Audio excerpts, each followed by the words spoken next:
नमस्कार, विंध्या टाइम्स में आपका स्वागत है। दो बड़ी खबरों के साथ हाजिर हुए हैं।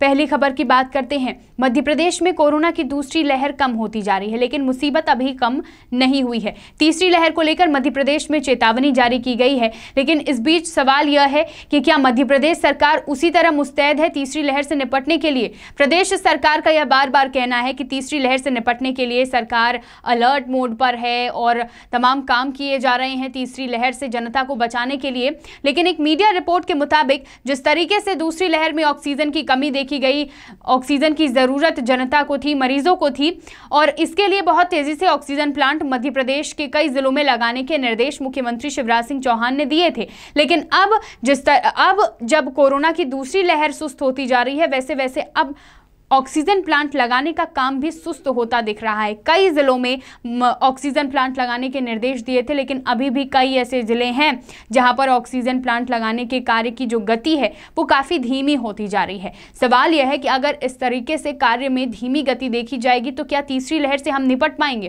क्या तीसरी लहर का सामना हम और आम जनता कर पाएगी? क्या तीसरी लहर का सामना सरकार कर पाएगी?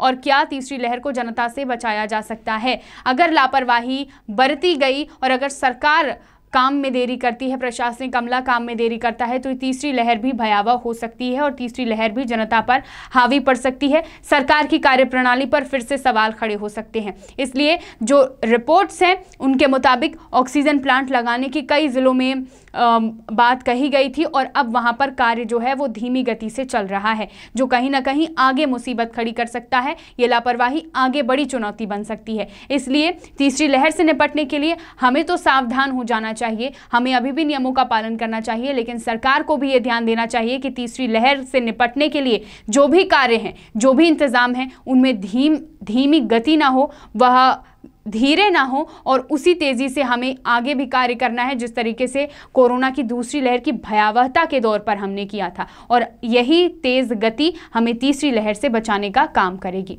दोपहर तक की दूसरी खबर की बात करते हैं।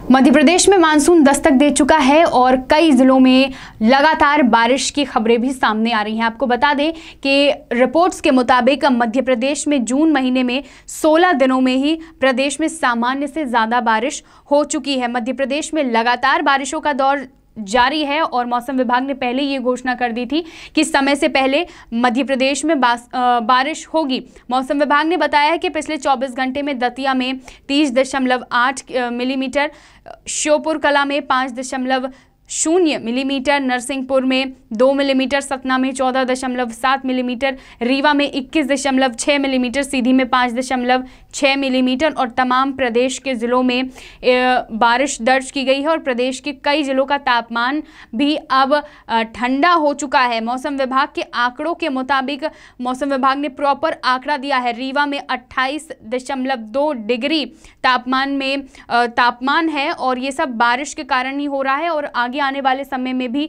भारी बारिश की चेतावनी मौसम विभाग ने जारी की है। रीवा में, उज्जैन में और तमाम अन्य संभागों में भारी बारिश की चेतावनी अभी भी मौसम विभाग ने जारी की है। आगे आने वाले दिनों में, आगे आने वाले 24 घंटों में भी भारी बारिश हो सकती है और खासकर रीवा जिले में भी भारी बारिश की चेतावनी मौसम विभाग ने जारी की है। दोपहर तक की दो बड़ी खबरें। तमाम खबरों के लिए देखते रहिए विंध्या टाइम्स। बहुत बहुत धन्यवाद।